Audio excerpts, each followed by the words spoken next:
Thank you, Ellis, for the generous introduction. And Ellis is correct. Renee and I, as I try to herd the cats, along with Dr. McDuffie, who you'll hear on the panel, as we try to herd the cats for the National Initiative for Cybersecurity Education, Renee becomes the right hand of NICE and is instrumental in integrating that into an agency, and we'll provide you shortly with some great examples of what they've done, what we as DHS, and specifically with our workforce, what has been done. And so I'm gonna let her describe those details. I want to spend a few minutes really talking about pushing forward the needle on one of the most pressing challenges within cybersecurity, and that's the human capital crisis that exists. When you ask people across the country, how do we solve this problem? And the first answer that usually comes out of most people's mouths is that it's a technological problem. If we had more tools, we had better access to different software, hardware type products. Well, I agree that that is part of the problem, but at the same time, we need a workforce who can actually operate those tools, can outthink the adversary, because things are moving at the speed of light in cybersecurity. So that becomes I believe, what is the center of the problem, and part of the problem that most people don't necessarily think about. Although recently it's starting to bubble up, we're seeing more and more things written about cybersecurity workforce across in the media. Congress is now talking more about it, and how do we address that, both within the federal government and then in the nation. There's a skill gap that exists, and I think we're all really aware of that. The question is how do we close that gap? What are the things that we can do to, with regard to the number of cybersecurity positions that are open? We talk about a supply and demand problem and shortages. And, I think we can, I think we're very aware that we've talked about statistics.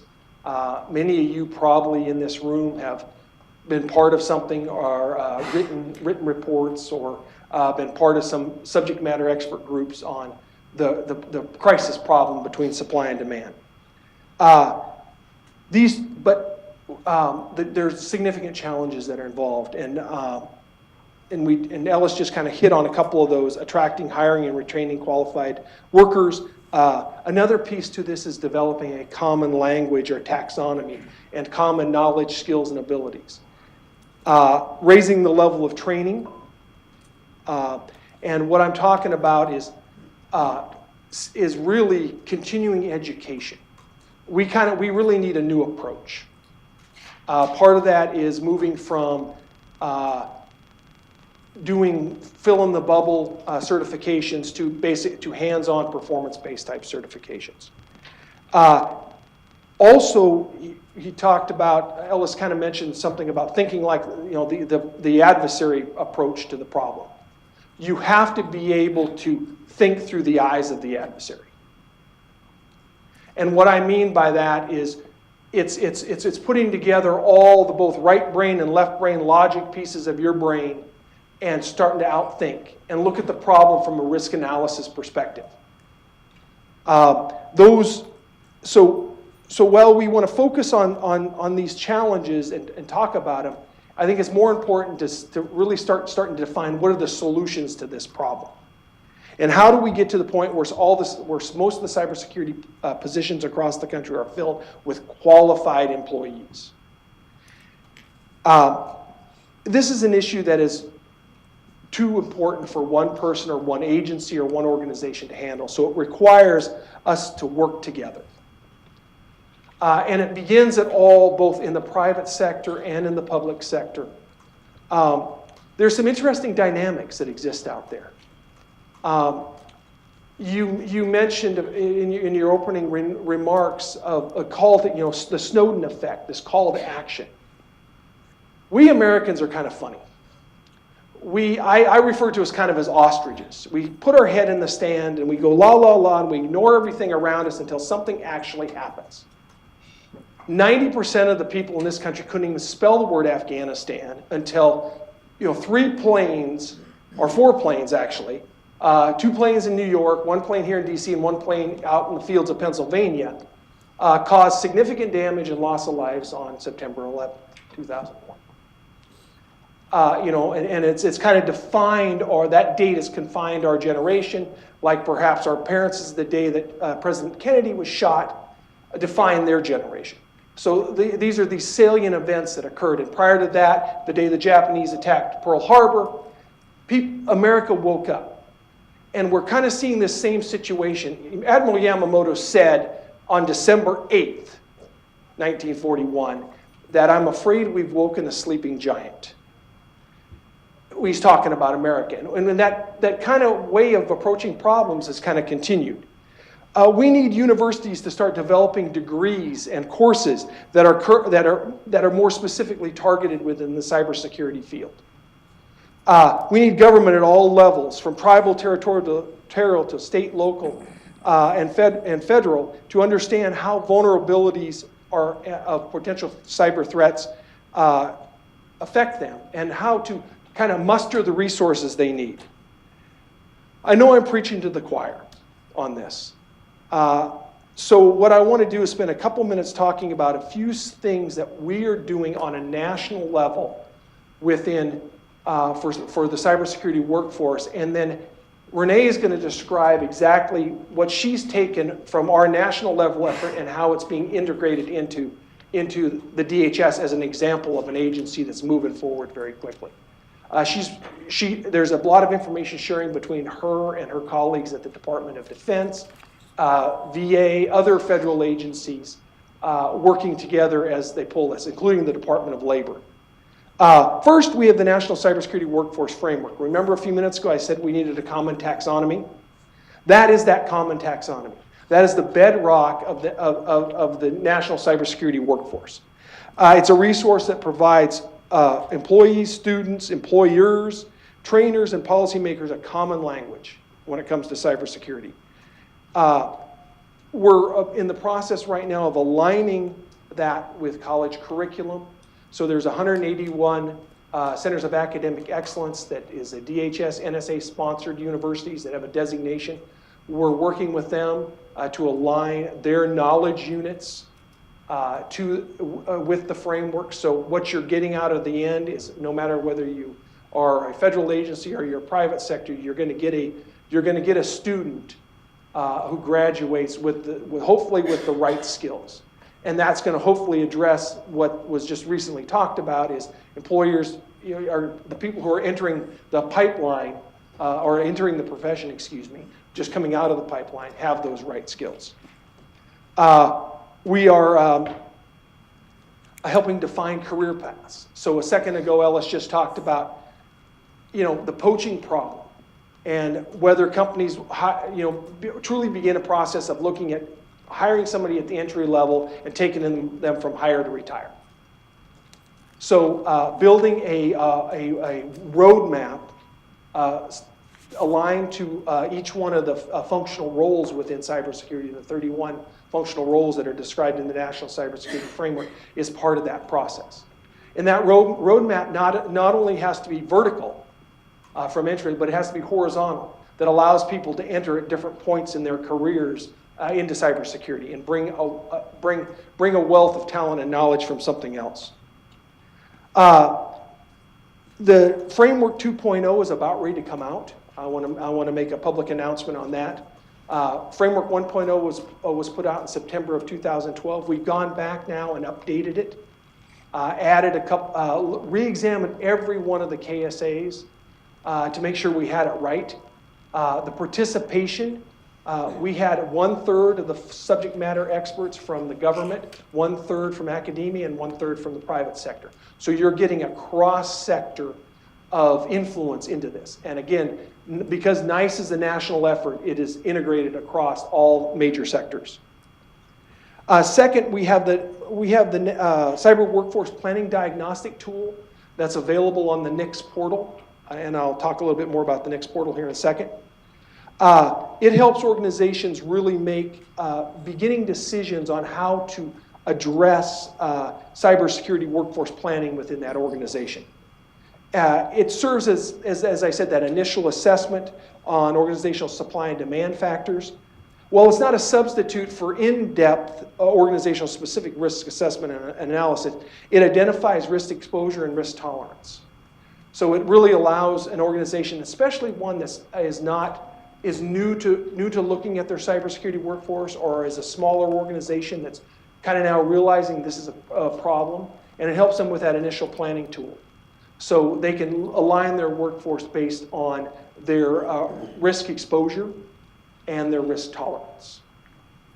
DHS is also involved in providing training opportunities for the pipeline. I mentioned just a second ago the Centers of Academic Excellence. There's 181 of them in 43 states, including the District of Columbia and Puerto Rico.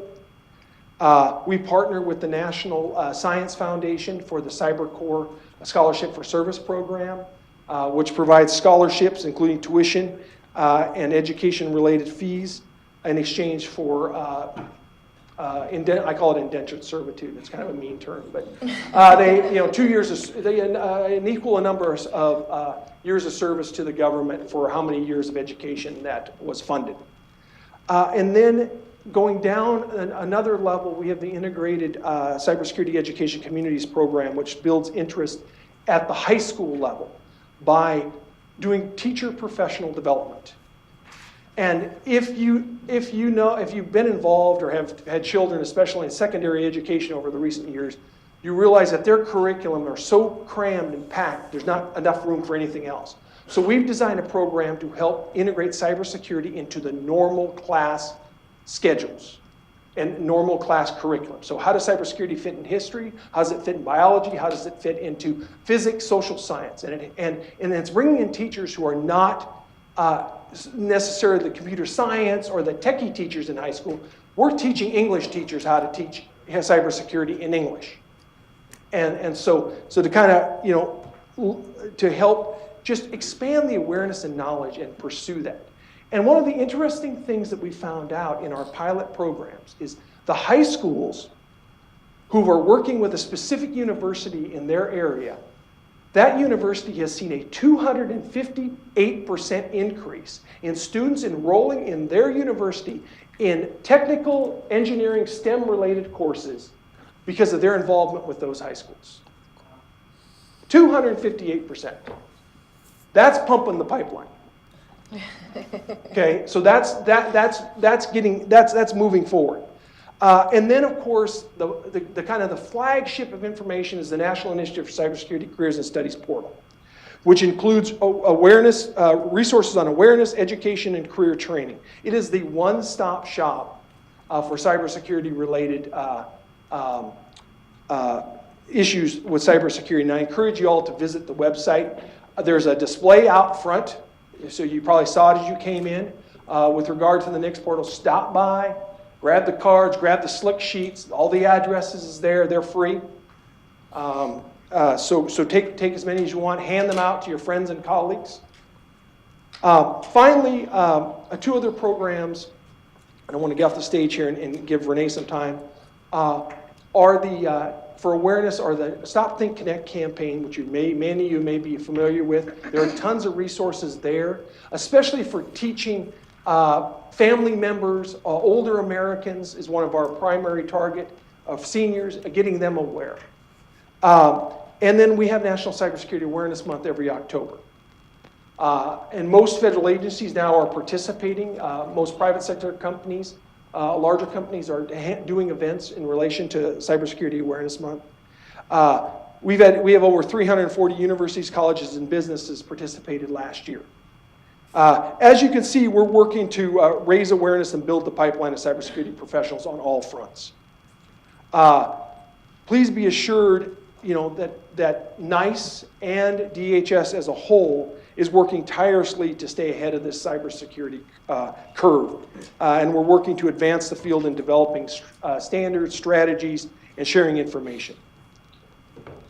We understand that this cannot be done, as I mentioned a few seconds ago, all by ourselves. It's a partnership that involves everybody from the private to the public sectors. Individually, we don't stand a chance of doing this alone, and nobody does. We must be able to raise awareness, speak a common language, convince young people that cybersecurity is a career worth pursuing. Money talks. So, I use a lot of those, when I talk to the young students, that's the opportunity. And we must encourage, businesses, both small and large, to look at the problem and try to understand that it is a risk management approach and that it's too late once a major event has occurred. According to the Small Business Administration, 86% of all small businesses who have a major cybersecurity attack close within 6 months of the major attack. And if you were listening to all the presidential debates back in 2012, how many Americans are employed by small business? What is the percentage? It's large. It's about 90%. So this affects Americans at all levels. It's a daunting challenge. Some may feel it's impossible, but I dream big. So this is my I have a dream speech, as I told my fellow colleagues earlier, that we can achieve this through a coordinated effort, both public and private. And I look forward to working with every one of you across the country as we move out to address this human capital crisis in cybersecurity. Now I'm going to turn the mic over to Renee, and she's going to tell you how she is implementing some of these things that we're doing at a national level.